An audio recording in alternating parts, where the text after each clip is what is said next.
Well, folks, welcome to one more edition of Politics and Random. Egberto Will is your host. Thank you so kindly for being a part of the show. We're going to have a great show for you today, but before we even get started, I want to ask you to kindly, please, folks, if you're on Facebook Live, Twitch, Periscope, YouTube, or any other one of our networks, please go ahead and share this program right away. Please share it on your Instagram. Please share it on your Twitter. Please share it on your Facebook wall, your Facebook page. Please share it everywhere. We're going to have a good time today. We have a lot to cover. We have mucho to cover. AVQ is away, and here Scott Gary says AOC's office is in another building, not in the Capitol. Some things are not adding up here. AOC described hiding in Porter's office, which is in the Longhauer building across the street from the Capitol. AOC's office is next door in the Cannon building. Neither were breached. Boy, oh boy, oh boy, oh boy, oh boy. I really suggest you go ahead and read all the things that occurred. All these places, it's not about being breached. You had people running around this place all over the Capitol. Not only the Capitol. I don't know if you've been out there. I've been out there several times. I've done protests out there. I've been on the west side, the east side. We've done the whole works at the Capitol. And let me tell you, that place is huge, and those people were all over. They infiltrated everything, absolutely everything. And by the way, all these people that you're here talking again, all this information is corroborated. So I don't know where you're coming from, Brother Scott Garris, but that terrorist attack that we had on the Capitol was just that, a terrorist attack. And I think we need to stop trying to find some sort of excuses and go out there and do what's right. Stop the terrorism from occurring in this country. Stop the domestic terrorism from occurring in this country. Anyhow, I'm going to do a quick start here. What is the story today? What is the title of the show today? Somehow the tab is incorrect, but the rest of the show is correct. Here we go. Aquí estamos. Vamos a comenzar con cómo vamos a hacer el programa. El programa hoy es AOC's testimony. Dr. Mythili Ramakrishna, an immigrant's thoughts on insurrection, and more. AOC's testimony should convince Americans that the insurrection was a terrorist attack. Dr. Mythili Ramakrishna speaks on it and more. She talks of it from something that I've spoken about. You know, I predicted some of this happenings, talking to folks saying this is what we're looking for. Julie Van Osdell from Lakeville, Minnesota. Linda Jo Kessinger. Hey, Bridge MCP, welcome aboard. AVQ, Eric Hayes. Eric AOC, I love her. I think she's one of the smartest Congress people out there right now. Young, smart, and only room to grow. Okay, Bruce Pollard. Good day, my brother. Good day, my brother. Bruce, haven't seen you in a while, my brother. We got to get together and get some coffee sometime. AVQ, when I get to New York, I'm going to take you out to coffee also. Norman Reynolds just arrived. Hey, everyone. And, of course, we have Nanette Bird-Smith. Welcome aboard, my brothers and my sisters, my conservatives, my liberals, my anarchists, my socialists, my everybody that's here. Love you all, and we are going to do this. We're going to do this. We're going to do this. We're going to do this. I just got a text. Let's see who it's from. Oh, my daughter asked me if we go ahead and we put stock in black beans, and I said no, and then my wife answered and said, yes, we put chicken stock in the black beans. Linda E., welcome aboard. We're still welcoming people. Folks, as you get here, please share. I ask you so kindly, if you're on Facebook, share it on your page, on your wall. If you're on Twitter, please go ahead and give a tweet with a link to the YouTube program. If you're on YouTube, share it on Twitter, share it on Tumblr, share it everywhere that you can as well. That is how we make a difference in the long run. They probably won't see it live, but they'll still see it. Anyhow, I want to start you with El Presidente, the press conference yesterday that gave me hope. Check this out. We'll take it on the other side. Kudos to NPR reporter Jeff Bennett. He asked a pertinent question. He asked the question that I think just about every progressive is asking, and everybody who remembers 2009 and 2010. This is a question that they asked. Check this out. I'll take it on the other side. A follow-up to Amish's great question about reconciliation, and it's that the Senate Republican leader Mitch McConnell back in 2017 famously said, winners make policy, losers go home. Given that, why shouldn't Democrats, why shouldn't President Biden be as tactically ruthless as Republicans have been in pushing priorities that he champions?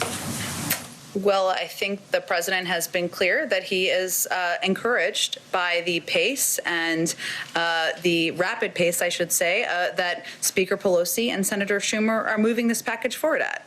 At the same time, as you know, there is time because this process can take a bit to make changes as needed. And he wants conversations, hence he invited Republicans to do that exactly here today. I can't speak to Senator McConnell's role or commitment or point of view or anything. He's certainly not asking me to be a spokesperson, Lord knows, but President Biden ran on a commitment of course, unifying the country, but also of hearing from all sides and engaging and having an opportunity to have discussions. And today is part of doing that.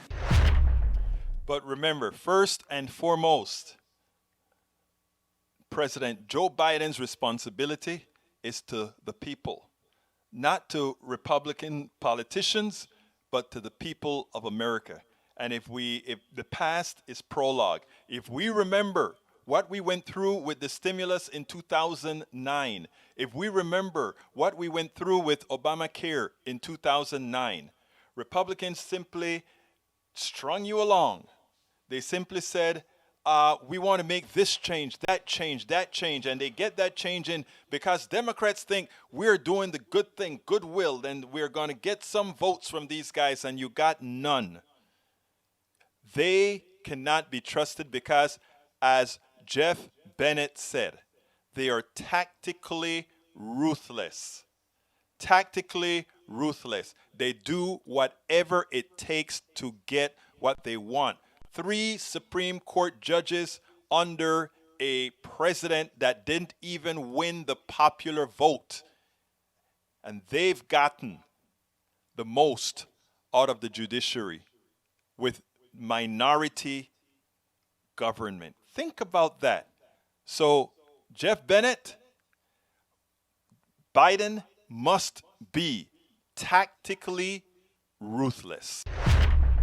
Yes, Biden must be tactically ruthless. Where do you find a status on all the stimulus? Look, let's see. Where do you find the status on the $1.9 trillion that went to the stockbrokers and the wealthy people? Where do you find all the money that went to those derivatives that got reconstructed in AIG? Where do you find all the accounting for those things? What irks me too many times is when we are so hard on people that are super poor or people that are, skimping by or whatever. We want to know that woman that bought a piece of cheese and she used her welfare check to buy 1 can of beer along with the cheese and the lettuce and the tomatoes and the bread and all of that. But she bought a beer.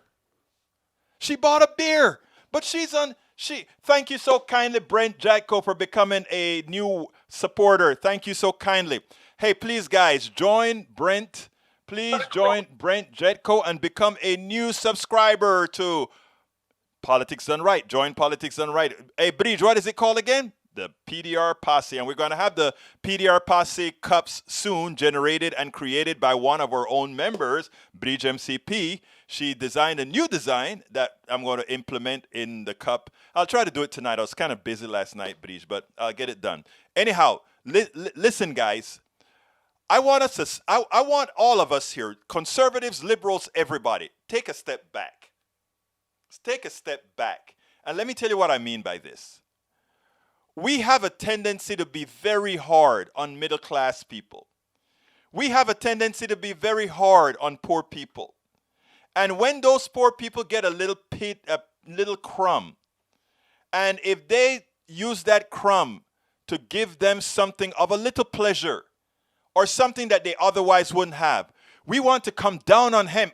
How do you have the right to purchase that beer? How do you have a right to purchase that with that money that I gave you? I need to do a break here because we have a call and you know you guys take precedence. Okay. Caller from 828, come on in. Caller from 828, come on in. Well, hey there, Egberto Willis. This is Hope in North Carolina. I hope you're having a great day. My beautiful Hope from North Carolina, how are you doing today, my dear? I'm doing great. I've just been enjoying all of your Facebook coverage and your videos. You're doing a fantastic job. Thank you so kindly. Coming from you especially, it means much. Talk to me, my friend. I just think that there's kind of a shift that's going on in terms of wealth, and I just hope that it's not going to go the wrong way. You know, I've been trying to contact some of these Senate offices for Republicans in the oil and gas states and to encourage the staff to educate these senators about how, you know what, this is much bigger than anything that you're going to be able to catch in Right. terms of electric vehicles and technology. This is such an overwhelming situation that's going to occur. And I'm so happy about it. Listen, man. I'm just so happy about it. You know, Hope, we have to keep the pressure on. We have to keep working. But from your mouth, from your lips to the ethos, because you're absolutely right. And I feel the change. And not only do I feel the change, but I also feel the change in the people that are joining the change. Because it's not just all of us progressives now, you know, Hope. We have a whole lot of people that are starting to see the light. You know, recently there were some articles that came out that talked about a lot of Republicans renouncing their republicanism. It's not that they're renouncing their conservatism or being a Republican proper. It's that they're wanting something sane. And they're wanting to be able to say, you know, even if I don't agree with you 100%, let's coexist. You know what I mean? And I am starting to see that. And that's good. I'm not asking anybody to become a crazy liberal like me. Well, I don't think I'm too crazy. You think I'm too crazy, Hope? Am I too crazy? No, you're sound and you're the best liberal out there. And let me tell you the other advantage that I find now. You know, I don't have to pay attention to PBS. I don't have to pay attention to Fox every single minute now that nut is out of the White House. I can just turn you on and get the snippets of who did what. And I'm really grateful for that, you know, because I can listen to you here while I'm kind of doing reports and stuff. And just, I'm down to about 2 hours of news a week. And I'd like to be less than that other than my reading. But that's primarily what I'm using you for. So I am so grateful. Well, and I just wanted to call and tell you that. Well, thank you so kindly, Hope. I really do appreciate that, folks. I really do. Hope, I really appreciate you, okay? Okay. You have a great day. You too, my friend. Anyhow, my dear right, friends, bye-bye. let me tell you, it's a good day. It's a good day. Listen, I want to go back to the poor before I go any further. I want to go back to the poor again. We have a tendency to be very hard on poor people and on middle class people. I want you to when you go outside today or at 7 in the morning, look on those roads. Most Americans work hard. Most Americans want to work. The loafers, the freeloaders, they're not a whole lot of people in the aggregate. They're not a lot. But the plutocracy, in order to create hate among the lower classes, they want you to believe that your hard work is going into these freeloaders. Let me tell you where your hard work is going, brothers and sisters. Your hard work isn't going to that person who is on food stamps. Your hard work is going to enrich those on the top. They are the ones that get the big cash. That $50, $60, $70, that $100 that poor person or that person some of them may rip off. Yes, there are some welfare thieves. There are some welfare moms. They generally don't look the way that you think they do. You know, they make the welfare mom look like this big fat black lady. That's generally not the welfare mom. The welfare mom is usually a syndicate.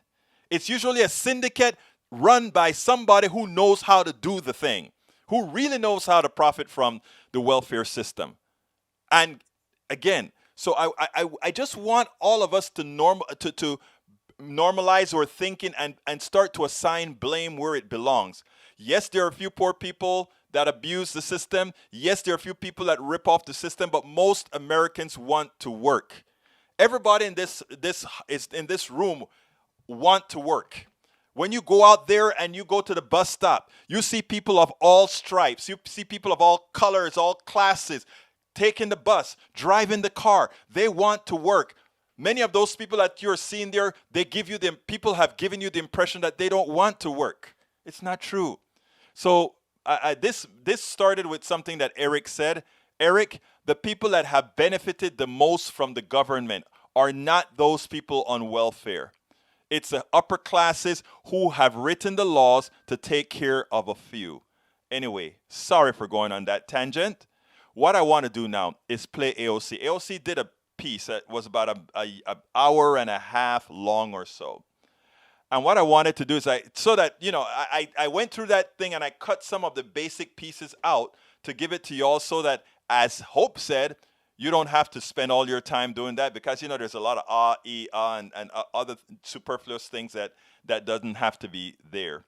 So what I want to do is play AOC, and then we'll go from there afterwards. So let's go ahead and listen to AOC.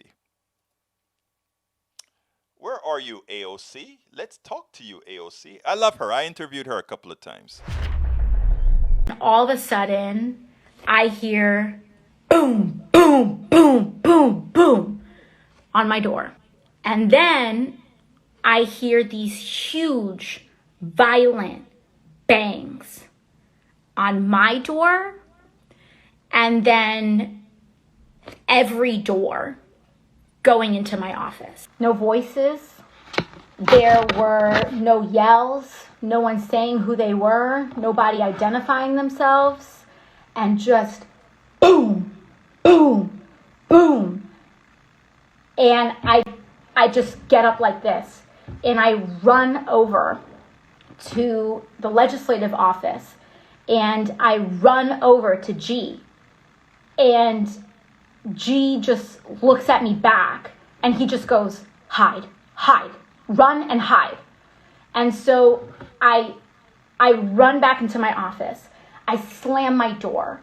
There's another kind of like back area to my office. And so basically I go into the back, and there's a bathroom, and then there's a closet. And I jump into the bathroom, and I immediately realized that I shouldn't have gone into the bathroom. I should have jumped in the closet. And so I open the door when all of a sudden I hear that whoever was trying to get inside got into my office. And then I realized that it's too late. That it's too late for me to get into the closet. And so I tried to I go back in, and I hide back in the bathroom behind the door. And then I just start to hear these yells of, where is she? Where is she? And I just thought to myself, they got inside. And so I hide behind my door like this. Like I'm here, and the bathroom door starts going like this. Like the bathroom door is behind me, or rather in front of me, and I'm like this, and the door hinges right here. And I just hear, where is she? Where is she? And this was the moment where I thought everything was over. I felt that if this was the journey that my life was taking, that I felt that things were going to be okay. And that, I had fulfilled my purpose. I'm hiding in this bathroom, hearing these yells of these men, or just a man, just one man, going, where is she? Where is she? I start to look through the door hinge to see if I can see anything. And there's like a door here, and there's like another door here. So I'm like trying to look through two door hinges. And so I look through this door hinge, and I see this white man in a black beanie just like open the door of my personal office and come inside the personal office and yell again, "Where is she?" And then all of a sudden I hear my staffer G yell out. He's like, hey, it's okay. Come out. And I come out, and this man is a Capitol Police officer. But the story doesn't end. It's a Capitol Police officer. There was no partner, was not yelling, Capitol Police, etc., etc. But then it didn't feel right. Because he was looking at me with a tremendous amount of anger and hostility. I talked to G, my legislative director, after the fact, and he said, no, I didn't know if he was there to help us or hurt us either. And G was actually like, this man came with so much hostility that G was sizing him up and didn't know if he was going to have to fight him. Like, that is how like aggressive the situation was in that moment. And we couldn't even tell, we couldn't read if like this was a good situation or a bad situation. It was so like, like so many other communities in this country, like just that presence doesn't necessarily give you a clear signal if you're safe or not. And so the situation did not feel okay. And then he just looks at me and yells at me, and he just go down and then go to this other building. And it wasn't until we get to that building that we realize he didn't give us a specific location. He didn't give us a room. He didn't give us a place to go to. He just gave us, he said, go down. He told us to go to a certain level of a certain building. And that level of that building was street level. And so we can hear, because the buildings were not secure yet, and this is around the time when the Capitol was being stormed, that we can like hear all of these rioters behind the glass of the doors, and we have no specific location to go to. We're in the hallway. We're in like the Dunkin' Donuts of the basement, and we don't have any secure place to go. And so we're in just an open hallway, and we hear the yells of these people trying to break into the building that we're in. And I'm just like, I don't know where to go. And so I think, and there are 2 members of Congress that I know in that building. And I was like, let's go there. And so it literally felt like just, I don't know, it almost felt like a zombie movie or something. We knew that violence was expected on the 6th.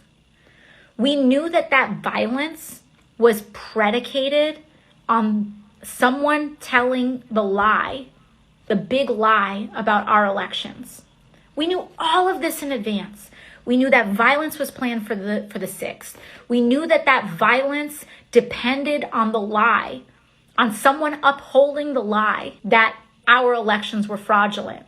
Lies that Republican secretaries of state said were a lie, Republicans had said it was a lie, Republican governors had said it was a lie, etc. And these senators, Ted Cruz, Josh Hawley, knew that it was the lie, and they knew that these violent people needed the lie. And they chose, because they thought it would be politically advantageous to them, they chose to tell the lie. All of these things were known in advance. And then 5, 6 people have lost their lives. Others have lost eyes, limbs. Many more have been traumatized. And yet, after all of that, after they perpetuated that lie, amplified that lie, knowing that that violence needed that lie, after they told that lie, after they saw people lose their life on the steps of the Capitol, afterwards, not even an I'm sorry, not even a I didn't know that me doing this would result or contribute to this violence. And if I had known, I wouldn't do it, and I'm sorry. But no, the response in the last 3-4 weeks is we did the right thing. I would do it again. I don't regret it at all. And so if that is your stance for these insurrectionists and these people who incited the violence, if that's their stance, then that means they continue to be a danger to their colleagues. Because what they are saying is, given those same conditions, I will choose to endanger my colleagues again for political gain. That's what they're saying. You know, when I think about the psychosis of these people, and I'm not talking about those who were hoodwinked into doing this. That's not who I'm talking about. I'm talking about those people who know the truth and continue, just as she says. They know the truth.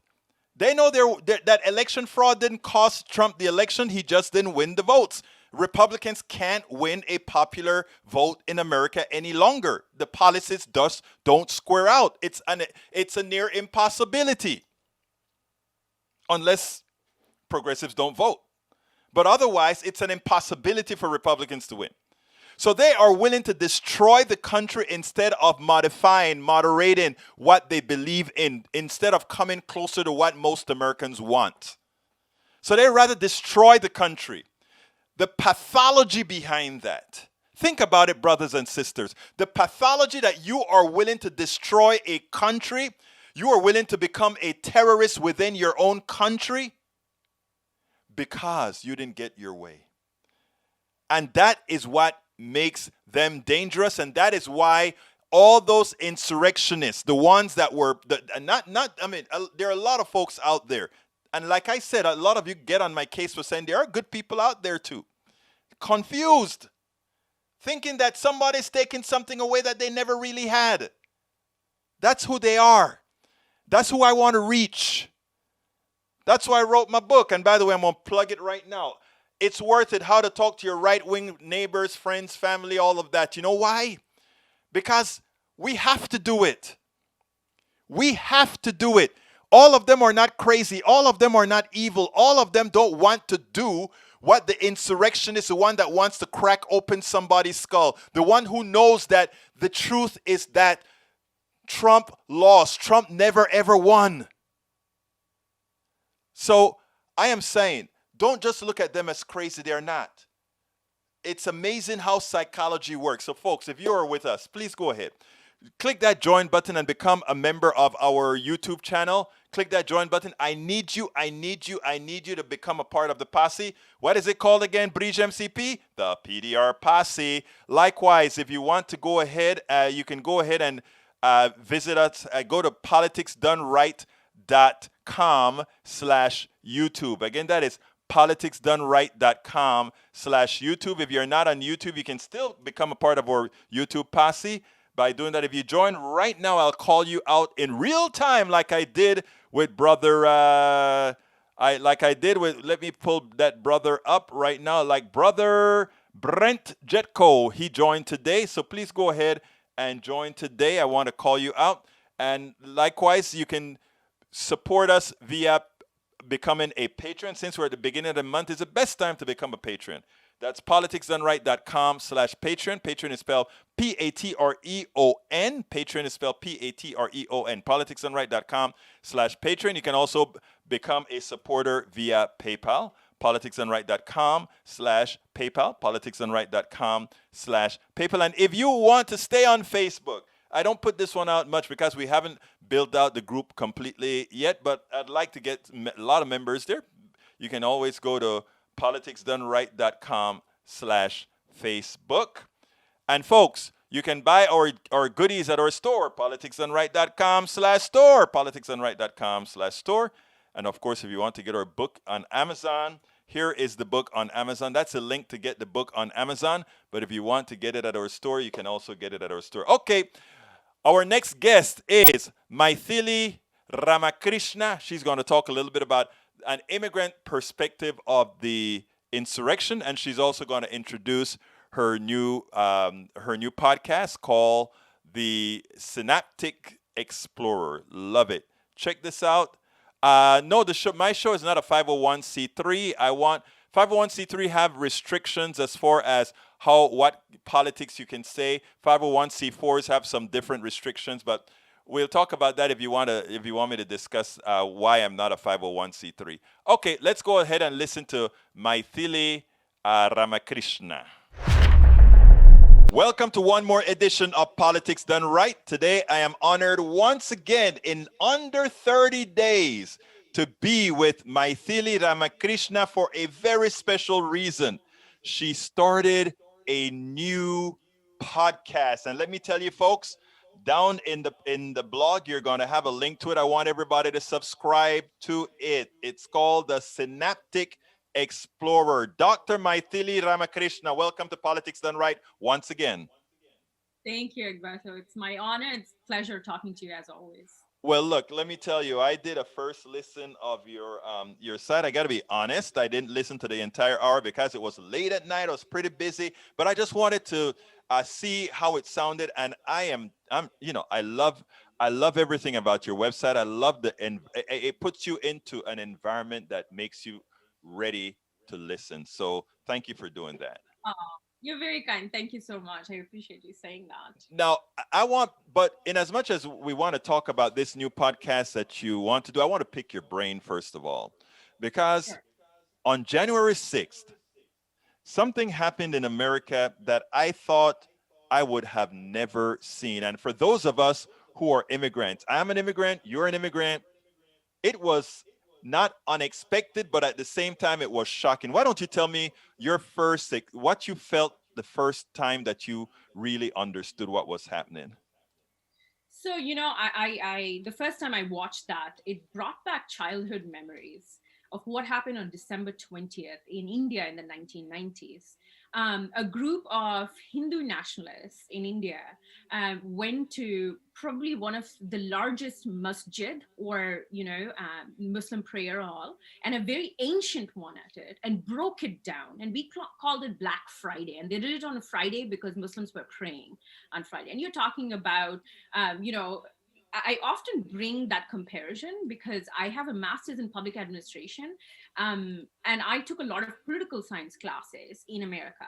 And so many of my papers, I have described the, world's oldest democracy versus world's largest democracy, right? And then, so when I watched that was unfolding in front of my eyes, it brought back that memory. And I have to tell you, my father, who was a staunch right-wing Hindu nationalist, was still horrified by that day's events. So I was born in a very political family. My mother's side was very liberal and progressive. My father's side was very conservative. Ultra conservative. He was part of something called RSS. Look it up. They are like, they have sticks in their hands with shorts, and they go every morning to exercise. But it started off more to do with discipline. But it's become so fringe today. My parents are no longer here, but I would have loved to see what my father's reaction would have been. But I remember him being very horrified with that, being that he comes from the same party that did it. And today, India's ruling party is the same party. So was I surprised by it, Egberto? I wasn't. When I came to America for the first time, I lived in Pittsburgh, and I was a Heinz Fellow, a research fellow. There is a church associated with the University of Pittsburgh. What they do is they get immigrant people like me and a lot of Chinese students, PhD fellows, and doctors. They pair us up with rural families to talk about Christianity, right?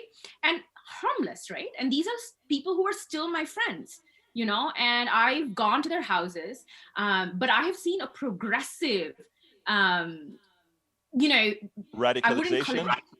Radicalization. That's a good word. I don't want to use that word because one of my friends who did a bit of My first interview was with my friend, and we were delving exactly into this conversation. What she did is she was a postdoctoral fellow, and she was talking to Christians and Muslims post September 11 using this Harvard methodology. I won't get into it. But what was interesting is all these people are scared of the other. And she said something interesting, and I agreed with her. I said, the people who attacked that day were probably the most scared. And probably, how many Muslims have you met, Egberto? She asked me that question. I come from a multi, diversity. You're talking America's diversity? You have no idea. Come to India, it's diverse to the T, yeah?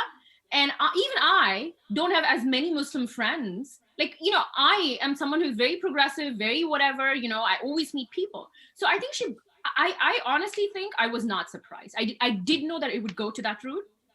I was only surprised that, can I say this? I was surprised that the next step was not taken, And you know it is why going the next step was not taken. Yeah. And I believe that if we do not look at this incident and do not understand that it is all to do with the fact that none of us know how to get, she said something, she described, you don't have to pull the walls between us. You have to make those walls porous in terms of understanding what your perspective is, and I thought that was fascinating. And that's absolutely true, because I've been to these Bible studies. These are God-fearing people who are nice, but even within 2011 to 20, I've seen how their posts have changed. And this is why, to me, just not talking to them or telling, classifying a few people, they're despicable people in the society. You can't do that. You really have to talk about, I understand that it was violent. I understand all of that. But you know what? I come from a country where the violence is taken, we assassinated Mahatma Gandhi. It was a Hindu nationalist who assassinated him. But I always come back to what his process was, would he have actually said, let me just call them despicable, or let me just go understand what their issue is, So That for is me, why- those reactions. That is why you are going to be so successful with your new podcast. Let me tell you something, Mythili, and I'm so glad that you said that, especially being a young woman. That not only that, a young woman of color who many times have been aggrieved by this society proper. Yeah. And the reason I'm happy to hear you say that is I agree with absolutely everything that you said. And I do believe that we have to engage, because I agree. just keeping that separation, it just makes it worse, because there are people above that are taking advantage of that. In fact, a lot of times they are the drivers of that Yeah. separation. Because if you listen to what you just told me, you've known these people from from the time you came to this country, and you have seen them progressively get more, quote unquote, not using your words, radical. And where did Yes. that radicalization come from? From good people? No, it came from somewhere else who used them, who necessarily needed them to be radicalized. I tell you something. I am in several organizations that try to bring people together. One specifically called the Coffee Party, another one called the Bridge Alliance. And I'm on the board of directors of Coffee Party, and we were discussing this issue. And it was before January 6th. And we were in a board meeting, and I'm saying, I've seen this before. And I'm telling these folks, something is up in America and something will happen in America. I've seen it before. And I got some pushback. And on January 6th, when this stuff exploded and we saw how bad it really got, I got an email from one of the board of directors, and he said, I guess this is what you were talking about. And what I said is that here in America, we like to call ourselves exceptional. And we think that there's something special about us where our humanity behaves differently than the humanity in Panama or India or elsewhere. And the truth of the matter is humans behave the same kind of, generally speaking. Oh yeah, absolutely. And you're absolutely right. And for me, I was just going to say, the Charlie Hebdo attacks in Paris. Yes, right? I remember. Yes. And then you think about all of that, and I have friends living in all of these places, and because I was in Britain, and the accessibility to France is very close by, and so even in Britain, the so-called radicalization, or people becoming a little more, and you're talking about a society which is atheist. There's no the atheism in Europe is very high. It has nothing to do with religious. But again, it is always coming back to, oh, why can't, in France, the problem is you're French. You can't be Indian French. You can't be Cameroonian French. You're French. And that I understand the Constitution, the Republic of France's constitutional philosophy, but therein lies the problem if you're saying, I'm opening my country for immigrants. Because if you are opening your country for immigrants, then you have to be understanding of the fact that they are coming from these African countries, and that they have their own perspectives because they did not grow up in France. So I'm a constitutionalist. When I did my MPA, I was educated by professors who are amazing in the United States, and they are true to what the constitutional philosophy is. What does citizenship mean? We can delve into all of that, but I take that seriously. On February 4th, I'm about to become a citizen of this country. And on Jan 6th, I witnessed that. And I remember a co-resident in my hospital, an African-American woman, looked at me and said, are you sure you really want to become a citizen of this country? Look what is happening. And I said, no, I understand what is happening. And the greatness of this constitution of this country is the fact that I, as an immigrant, can stand up and disagree with what is happening. And that is what is happening. We're unable to, whether on the right or the left, stand up and critically analyze anything, And I will tell you on February 4th, when I do take that oath, I will be proud, but I understand what the constitutional philosophy is. And how many people have actually read all of this? And that's the problem I have. The problem I have is nobody wants to have a sustained discourse. Of course I was angry. Of course I was saddened that something like this can happen in a country that we all aspire to come here. In my own country, I can't talk about my country's anything without being arrested. I have friends who are activists who are getting arrested, who are scared to even post something on their social media. But here we are in America, and the same thing is happening. So how do you stop that? You don't stop that by completely canceling the other side. I disagree with it vehemently. I'm sure it's a very controversial comment I'm making today, but you know what? I am going to make it because that's not how anything works. I've seen how it works in other countries. In France, what they've done is completely taken all the immigrants, put them in the eastern part of Paris, and said, oh, we won't give you jobs. We're going to discriminate you. And what's going to happen to the youth when you keep pushing a community back, to the wall? They're going to retaliate. Push back. Yeah. Exactly. And I think part of that was that. And part of that was, I was talking to a friend of mine in Britain, and he's a socialist, and he's a very vocal socialist. He hates the identity politics. And he said something interesting. He said, do you know that half those people who came to protest was not working class right wingers at all? They flew in, planes. This is capitalism, again, doing its job. Exactly. So you don't have working class farmers taking up weapons and saying, I'm going to take back the capital. That's not what happened. Exactly. It is a rich elite capitalist on the other side. So what you witnessed is capitalism to the hilt. It is that thing that you witnessed. It wasn't, Trump supporters who are poor, who are fighting from paycheck to paycheck doing what they're doing. It was, again, like you said, a bunch of elite people, except on the other side, who wanted, or I don't know which side, but wanted to take advantage of this. That is nonsense. That is so true, and I think that is so important that we take a look at it critically. I had a man called he wrote the book The Redneck Reverie, and he was on the show. He's a right winger, and we went over why is it that rural folks don't vote for them, and we had a great conversation, and he has a lot of real points, and I think that is where we have to go, and that's why I want our type of dialogue to make it. It's not easy to get our type of dialogue out there because we're not trying to polarize one side or the other. We're trying to tell folks, you can keep your values, the good parts of your values, and get things done.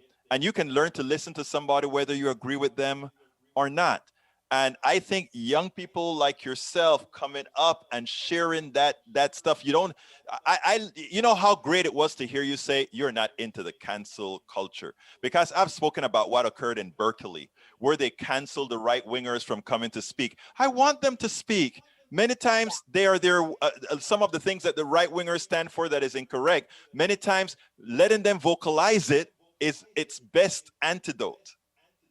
But that is being American, right? I mean, your Constitution talks about it, right? Mm-hmm. And that's the value of the Constitution, right? I mean, I'm not going to get into how they were all slave owners. I'm not going to get into that argument, because that again, I have an opinion about it, because they were still men of intellect, men who were forward thinkers, men who pushed the boundaries during their time. Because for me, I will tell you, 100 years from now, when they look at Mythili Ramakrishna, they'll probably say she was not as progressive. Right. Because you have to judge time. And yes, I mean, if you're going to judge by that, Hitler was a bad person even during his time. I agree with that.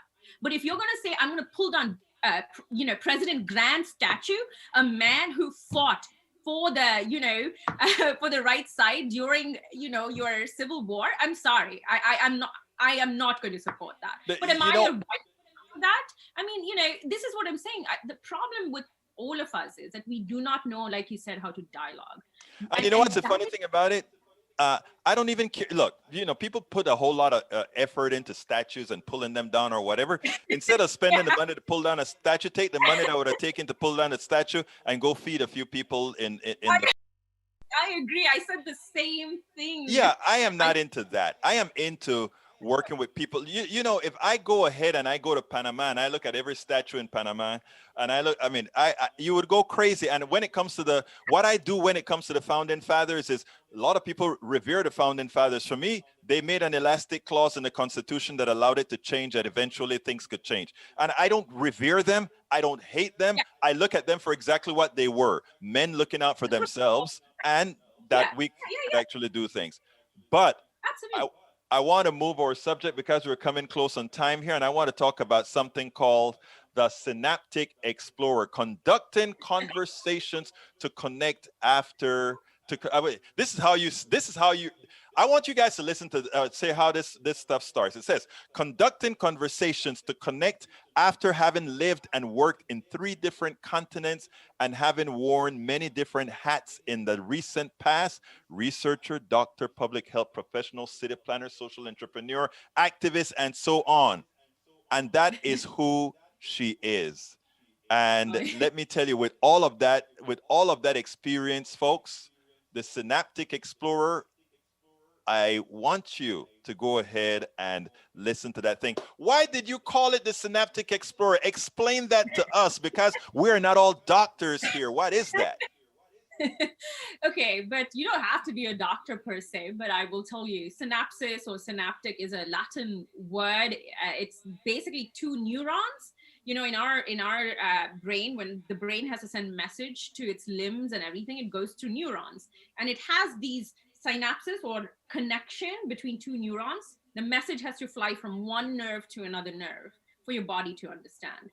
So I wanted, because of my background, I wanted that, but I also wanted to add exploring, because I still think in this world I'm an explorer. Explorer of ideas, of thoughts and thought processes, because I think that democracy is definitely about conversations, and definitely having sustained conversations at it. And I'm just adding my voice. And I started this out of a need to reconnect to all my friends, wonderful friends that I have around the world doing amazing things. And, every time I get back to that place where I'm having this conversation and I feel like somebody should have recorded this, because what a lot of thought came out of it. I may not have agreed with them. I may not have, completely been on the same page, but nevertheless, they've sparked my inspiration. They've sparked me in the past. So I just wanted to spark and have conversations and have that voice for democracy somewhere. Maybe my lifetime, or maybe after my lifetime, because I heard Sarah Weddington in one of the conferences that I went, and she said, are you willing to leave a thumbprint? And that in me was always there, I always had that. And I said, am I willing? So you're willing to leave your thumbprint, Egberto, to what you're doing. And I think you do it wonderfully, and I think you have to do it. But the problem is, how many of us are willing to go out there and do this? I have a Right. lot of friends who are shy, and a lot of that, but convincing them, saying, no, I want to have this conversation just for me, even to reconnect. But maybe one person or two people may listen to it and have some ideas with this. So Actually, quite a more than that. And look, I want to thank you first of all for creating that podcast. And like I tell folks, it is a soothing listen to, and she has very good the two that I've scanned so far, very good audience. So thank you so kindly for having been on Politics Done Right. We'll make sure that everybody knows how to get directly to your podcast. And please, Mythili Ramakrishna, keep up your great work. thank you so much. As usual, you encourage people like us, and so it's because of people like you that we stand on your shoulders. So thank you. I appreciate it. Thank you. That was Mythili Ramakrishna. Love her. She is great, and her husband as well. He writes several blogs. He's very good. These are two that couple are two wonderful progressives, and I think they do very well. Anyway, thank you guys for being here. Bridge MCP, welcome aboard. Tank 28, welcome aboard. AVQ, welcome aboard. Linda E, the duck that quacks. The duck that quacks. Let's see. Eric Hayes, she is smart and educated, but down to earth, which makes her credible. Oh, I am impressed that you like her. That's what we do here, man. We bring folks together. Anyway, let's see. The duck that quacks says, just a drive-by, EW. I have 9 inches of snow to shovel. I'm asking for the dark-skinned Jesus help right now. That is funny. Okay, let's see. Bridget Stifi says, impressive. I remember her from the last time. Norman says, all thumbs distinguished. Let's distinguish between cancel culture and normalizing culture. I agree with that, Norman, but then we are on the same wavelength. Paul Flemings, this is why Kamala Harris went to West Virginia to speak to the people without it being filtered by their representatives. They were angry with her, but the governor agreed with her. The people need help. Paul Fleming, you hit the nail on the head, brother, and that's why she had to go around that corporatist Democrat. You're absolutely right. If you take a look at other website that I have called Failed Democrats, I went ahead and I had to write a post about him before because he is coming pretty damn close to a failed Democrat, but we have to coax him because I think if the Republican Party wasn't in as bad a shape as it is right now, he would have probably jumped ship by now, just like his governor jumped ship to Donald Trump a few days ago. He's trying to recover by coming to the people. That's why that governor, the governor of West Virginia was a Democrat turned Republican, Trump Republican, and now he's trying to appease his own people. So there's a little bit of politics behind that as well. Breach MCP has a good insight here. She says, the white-black issue here is similar to the Catholic-Protestant issue, the Irish-British in Northern Ireland. I remember that. I remember Sinn Féin and all of that in those days. But there is it, handled by the British Army. Scary stuff. Yep. People don't realize how tough the British Army was back in those days when it came to issues on the northern part of Ireland, right? Anyhow, AVQ says, when you take a look at the social media walls of one of the people you're talking to, scroll through, see how many links to hateful material there is. Ask them, why did you post this?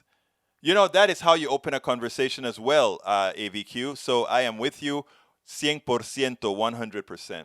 All right, let's see. Paul Fleming is here. Bridge MCP, I think I called you out. Nanette Birdsmith, I think I also called you out. Para ver quién más está aquí. Eric Hayes, I think I called you. Thanks for Eric Hayes. I like the conversation that you brought out today.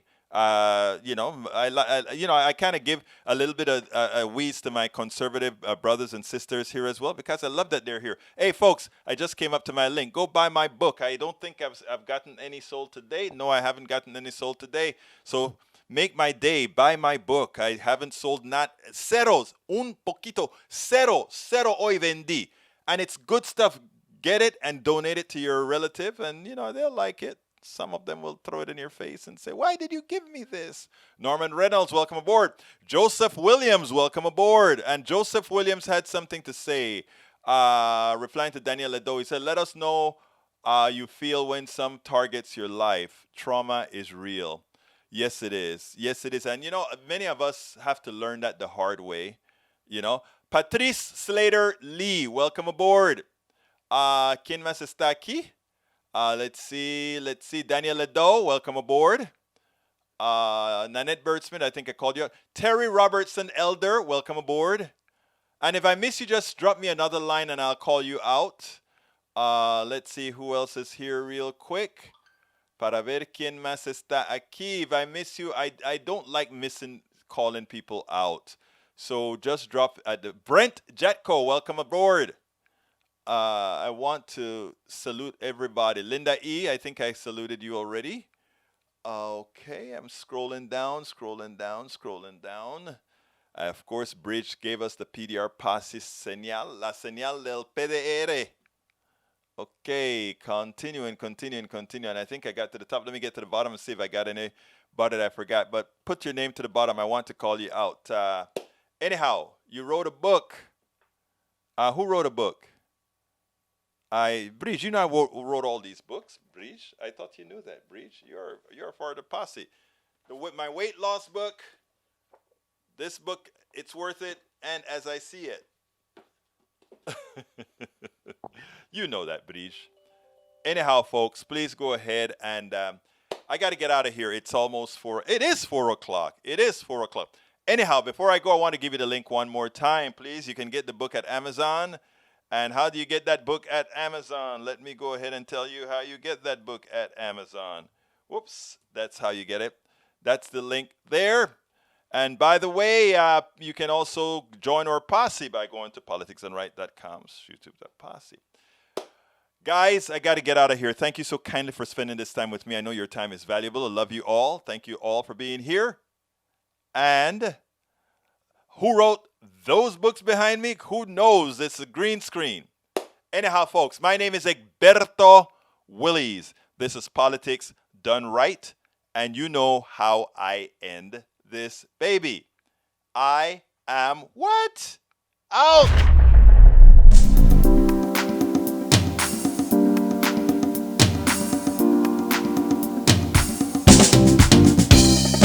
Welcome to Politics Done Right. I am your host, Egberto Willies. This is a progressive program that will take the mystery out of politics. This is the program that will encourage you to make sure government becomes we the people. Whether you are liberal, progressive, conservative, or otherwise, you get to air your point of view. We are an independent media outlet that, unlike mainstream media beholden to corporations, we only owe allegiance to you. Remember, you can also send me a tweet at EGBERTOWILLIES. That is at Egberto Willies. Let us engage. It is Politics Done Right.